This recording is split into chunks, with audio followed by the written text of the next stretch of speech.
Robert వాడ్రా రాజకీయాల్లో లేరు, కానీ ఒక పెద్ద కుటుంబానికి అల్లుడు. ఆయన స్టేట్మెంట్ చదివాను, నాకు నిజంగా చాలా బాధ అనిపించింది. ఆయన స్టేట్మెంట్ ఇప్పుడు నేను మీకు చదివి వినిపిస్తాను. ఆయన ఏమన్నారంటే, ఈ ముస్లింలు వాళ్ళని బలహీనులుగా అనుకుంటున్నారు, పహల్గాంలో ప్రజల్ని చంపేసి మోడీ గారికి మెసేజ్ పంపించారు, మీరు దేశాన్ని విడగొట్టారు అని. ఇటువంటి ఒక విషయం తలుచుకుంటే చాలా విచారకరం అంటాను. ఇది దేశానికి ఒక దెబ్బ అంట. ఇది ఈ విషయం ఇప్పటిది కాదు, ఎప్పటినుంచో ఉంది.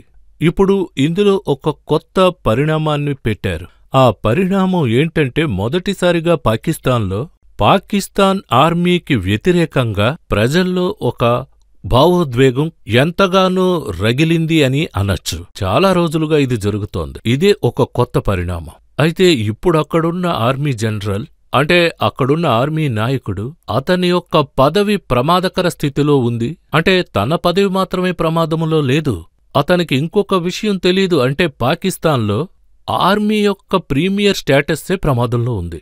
మీరింతకు ముందు ఇది విన్నారా? అదేంటంటే, పాకిస్తాన్ ఏర్పాటైనప్పటినుంచే ఒక ఆర్మీ జనరల్, అదేంటంటే ఆర్మీ జనరల్కి ఎదురుగా ప్రజలు మాట్లాడతారా?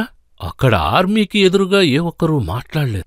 కానీ ఇప్పుడు ఆర్మీకి ఎదురుగా 2-3 సంవత్సరాలు. సరే, ప్రజలందరూ కూడా ఆర్మీ మీద కోపంగా ఉన్నారని అనుకుందాం, కానీ వాళ్ళు ముల్లా మునీర్గా మారాల్సిన అవసరమేమొచ్చింది? అవును, అక్కడ పరిస్థితుల ప్రభావం. మీరు ఇక్కడ జిన్నా గురించి ఒక విషయం చదవండి. అంటే జిన్నా గురించి తప్పుగా అనను. ఈ ప్రార్థన ఉంది కదా, అదే నమాజ్ అని అంటారు, సలాతి నమాజ్ అంటారు.